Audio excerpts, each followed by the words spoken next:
Hi friends, welcome to Simi's നാടൻ kitchen. ഇന്ന് ഞാൻ ഉണ്ടാക്കാൻ പോകുന്ന ഒരു നാടൻ മോര് കറിയാണ് കേട്ടോ. അത് കപ്പങ്ങ വെച്ചിട്ടാണ് ഉണ്ടാക്കുന്നത്. ഇത് നല്ല ടേസ്റ്റി ആയിട്ടുള്ള ഒരു കുറുകുറാന്നുള്ളൊരു മോര് കറിയാണ്. അപ്പോൾ ഇത് എങ്ങനെയാണ് ഉണ്ടാക്കുന്നത് നോക്കാം. ഇതിനായിട്ട് കുറച്ച് കപ്പങ്ങ ചെറിയ ചെറിയ കഷ്ണങ്ങളായിട്ട് അരിഞ്ഞെടുത്തിട്ടുണ്ട്. അത് 1 കപ്പാണ്. അപ്പോൾ അരിയുമ്പോൾ ഇതുപോലെ കുഞ്ഞു കുഞ്ഞു കഷ്ണങ്ങളായിട്ട് മുറിക്കാം. ഇതുപോലെ ചെറുതായിട്ട് മുറിക്കുന്നതാണ് നമ്മൾ മോര് കറി ഉണ്ടാക്കുമ്പോൾ നല്ല ടേസ്റ്റ് കേട്ടോ. അപ്പോൾ ഇനി ഇതൊന്ന് വേവിച്ചെടുക്കാൻ വേണ്ടിയിട്ട് ഞാനിത് കുക്കറിലേക്കാണ് മാറ്റുന്നത്. കുക്കറിൽ വേവിക്കുമ്പോൾ കഷ്ണങ്ങളൊക്കെ നല്ല സോഫ്റ്റായിട്ട് വരും.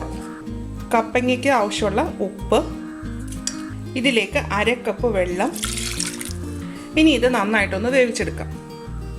ഇതിനായിട്ട് ഞാൻ 1 കപ്പ് തൈരാണ് എടുത്തിരിക്കുന്നത്. അപ്പോൾ ഇത് അധികം പുളിയില്ലാത്ത തൈരായതുകൊണ്ടാണ് 1 കപ്പ് എടുത്തിരിക്കുന്നത് കേട്ടോ. അപ്പോൾ നമുക്ക് പുളി നോക്കിയിട്ട് വേണം തൈര് ചേർക്കാനായിട്ട്. നല്ല പുളിയൊക്കെ ഉള്ള തൈരാണെന്നുണ്ടെങ്കിൽ 1 കപ്പൊന്നും ചേർക്കേണ്ട ആവശ്യമില്ല, 1/2 കപ്പൊക്കെ മതിയാവും.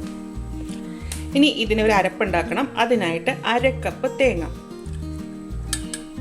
ഒരു ചെറിയ വെളുത്തുള്ളി, ചെറിയ ഉള്ളി ഒരെണ്ണം, ഇഞ്ചിയുടെ ടേസ്റ്റ് ഇഷ്ടമാണെങ്കിൽ നമുക്കൊരു ചെറിയ കഷ്ണം ഇഞ്ചി ചേർക്കാം, ഇഷ്ടമല്ലെങ്കിൽ ചേർക്കണ്ട. ഒരു നുള്ള് ജീരകം, 1/4 ടീസ്പൂൺ മഞ്ഞൾപ്പൊടി, പച്ചമുളക് ആവശ്യത്തിന്, ഞാനിവിടെ 4 ചേർക്കുന്നുണ്ട്. ഇനി ഇതിലേക്ക് കുറച്ച് വെള്ളം ഒഴിക്കണം. അപ്പോൾ വെള്ളം ഒഴിക്കുന്നതിന് പകരം ഞാൻ എന്താ ചെയ്യുന്നത് വെച്ചാൽ ഈ തൈര് ഇതിലേക്ക് ഒഴിക്കുക. ഈ തൈര് എന്തായാലും നമുക്കൊന്ന് അടിച്ചെടുക്കേണ്ടതാണ്. അപ്പോൾ ഞാൻ ആ തൈര് ഈ തേങ്ങയ്ക്കകത്തോട്ട് തന്നെ ഒഴിക്കുവാണ്. എന്നിട്ട് ഇത് നല്ല ഫൈൻ പേസ്റ്റ് ആയിട്ട് തന്നെ അരച്ചെടുക്കാം. ആ തൈര് ഫുള്ളായിട്ട് ഇതിലേക്ക് ഒഴിച്ചിട്ട് അരച്ചെടുത്തിട്ടുണ്ട് കേട്ടോ. അപ്പോൾ നല്ല ഫൈൻ പേസ്റ്റ് ആയിട്ടാണ് അരച്ചേക്കുന്നത്. അത് കണക്കെ ഞാൻ ആ കപ്പങ്ങയും വേവിച്ച് വെച്ചിട്ടുണ്ട് കേട്ടോ. നല്ലപോലെ വെന്തിട്ടുണ്ട്. അപ്പോൾ നല്ലപോലെ വേകണം.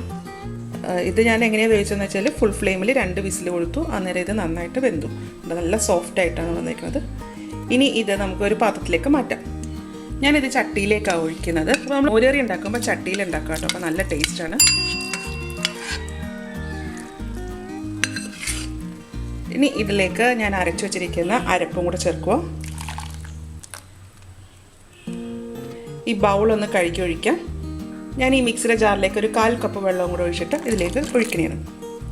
ഇതിൽ വെള്ളം ചേർക്കുന്നതൊക്കെ ഓരോരുത്തരുടെ ഇഷ്ടം അനുസരിച്ചിട്ടാണ് കേട്ടോ. അപ്പോൾ ചിലർക്ക് നല്ല കുറുകിയ മോര് കറിയായിരിക്കും ഇഷ്ടം, ചിലർക്ക് നല്ല ലൂസായിട്ടുള്ള മോര് കറിയായിരിക്കും ഇഷ്ടം. എനിക്കിവിടെ കുറുകിയ മോര് കറിയായിട്ട് ഇഷ്ടം. അപ്പോൾ ഞാൻ അതുകൊണ്ടാണ് കുറച്ച് വെള്ളം ചേർത്തിട്ടുള്ളൂ. ഇനി ഇതിൽ ഉപ്പൊക്കെ പാകമാണോ നോക്കുക. പാകമല്ല എന്നുണ്ടെങ്കിൽ കുറച്ചും കൂടി ഉപ്പ് ചേർക്കുക. നമ്മൾ ആദ്യമേ കുറച്ചേ ഇട്ടിട്ടുള്ളൂ. ആദ്യമേ കഷ്ണത്തിന് മാത്രമേ ഉപ്പ് ഇട്ടിട്ടുള്ളൂ. ഇനി വേണമെന്നുണ്ടെങ്കിൽ കുറച്ചും കൂടെ ചേർത്തേക്കാം. ഇതിനിപ്പോൾ കുറവുണ്ട്, ഞാൻ കുറച്ചും കൂടി ഇടാം. ഇതിൻ്റെ അകത്ത് മുളകിന് വേണ്ടിയിട്ട് പച്ചമുളകാണ് ചേർത്തിരിക്കുന്നത്. പച്ചമുളകിന് പകരം കാന്താരി മുളക് ഉണ്ടെങ്കിൽ അത് ചേർക്കട്ടോ, നല്ല ടേസ്റ്റ് ആട്ടോ. ഇനി ഇത് നമുക്കൊന്ന് തിളപ്പിച്ചെടുക്കാം. ഇത് സ്റ്റൗവിലേക്ക് വെച്ചതിന് ശേഷം തുടർച്ചയായിട്ട് ഇളക്കിക്കൊണ്ടിരിക്കുക കേട്ടോ. കൈ എടുക്കാൻ പാടില്ല. കൈ എടുത്തു കഴിഞ്ഞാൽ ഇത് പെട്ടെന്ന് തന്നെ പിരിഞ്ഞു പോകും. ഇത് ഒരുപാട് തിളപ്പിക്കേണ്ട ആവശ്യമില്ല, ചെറുതായിട്ടൊന്ന് ചൂടായാൽ മതി. അപ്പോൾ ഇതാ നമ്മുടെ മോര് കറി ചൂടായിട്ടുണ്ട്. ഇതൊന്ന് തിക്കായി പിടിക്കേണ്ട ആവശ്യമില്ല. തിളച്ച് കഴിഞ്ഞാൽ ഇത് പെട്ടെന്ന് തന്നെ പിരിഞ്ഞു പോകും. ഞാൻ സ്റ്റൗ ഓഫ് ചെയ്യാം. ഇനി ഇത് നമ്മൾ ചട്ടിയിലല്ലേ ഉണ്ടാക്കുന്നത്, ചട്ടിയുടെ ചൂട് കൊണ്ട് ബാക്കിയും കൂടെ നന്നായിട്ടൊന്ന് ചൂടായിക്കോളൂ കേട്ടോ. ഇതുപോലെ ഇനി ഇതിലേക്ക് നമുക്കൊന്ന് വറുത്തിടണം. ഒരു പാത്രം ചൂടാക്കാൻ വെച്ചിട്ടുണ്ട്. ഇതിലേക്ക് 1 ടേബിൾ സ്പൂൺ വെളിച്ചെണ്ണ ഒഴിച്ചു കൊടുക്കാം. എണ്ണ ചൂടായി കഴിയുമ്പോൾ 1/4 ടീസ്പൂൺ കടുക്,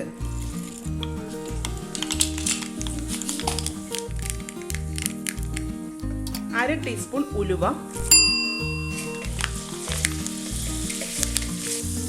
ഇത് രണ്ടും പൊട്ടിക്കഴിയുമ്പോൾ ഒരു ചെറിയ ഉള്ളി വട്ടത്തിലരിഞ്ഞത്. സ്റ്റവ് ഓഫ് ചെയ്തതിന് ശേഷം ഇതിനകത്തേക്ക് കുറച്ച് കറിവേപ്പില, ഒരു വറ്റൽമുളക്, 1/2 ടീസ്പൂൺ മുളക് പൊടി, ഇതെല്ലാം കൂടെ ഒന്ന് ഇളക്കി കൊടുക്കാം. ഇനി ഇത് നമുക്ക് മോര് കറിയിലേക്ക് ഒഴിക്കാം.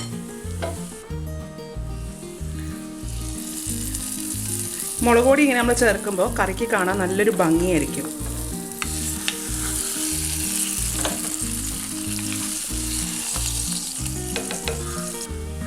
ഇനി ഇതെല്ലാം കൂടെ ഒന്ന് മിക്സ് ചെയ്ത് കൊടുക്കാം.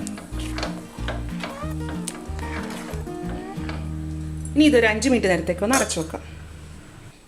ഇപ്പോൾ ഒരു 5 മിനിറ്റ് ആയിട്ടുണ്ട്. തുറന്നു നോക്കാം. നമ്മുടെ നാടൻ രീതിയിലുള്ള മോര് കറി റെഡി ആയിട്ടുണ്ട് കേട്ടോ. ഇതുപോലെ ഇതിപ്പോൾ ചൂടുണ്ട് കേട്ടോ. അത് ചൂടാറും തോറും ഇത് നന്നായിട്ട് കുറുകി വരും കേട്ടോ. ഇതിപ്പോൾ ഒരു തിക്കായിട്ടുള്ളൊരു മോര് കറിയാണിത്. ഇതാ ഇതുപോലെ. അടുത്ത ദിവസം കൂടെ ഈ നമുക്ക് മോരുകറി വേണം എന്നുണ്ടെങ്കിൽ ഈ ചട്ടി തന്നെ വെച്ചേച്ചാൽ മതി, ഫ്രിഡ്ജിലൊന്നും വെക്കണ്ട. ഇത് ചട്ടി തന്നെ ഇരിക്കുകയാണെന്നുണ്ടെങ്കിൽ ഇത് ചീത്തയായി പോകത്തില്ല. അപ്പം കപ്പങ്ങ കിട്ടുമ്പോൾ മോരുകറി ഉണ്ടാക്കി നോക്കൂട്ടെ, നല്ല ടേസ്റ്റാണ്. ഇത് ഉണ്ടാക്കി നോക്കിയിട്ട് ഇതിൻ്റെ അഭിപ്രായം എൻ്റെ കമൻറ്റ് ബോക്സിൽ ഇടുക. എൻ്റെ ചാനൽ ആദ്യമായിട്ടാണ് കാണുന്നതെങ്കിൽ സബ്സ്ക്രൈബ് ചെയ്യുക.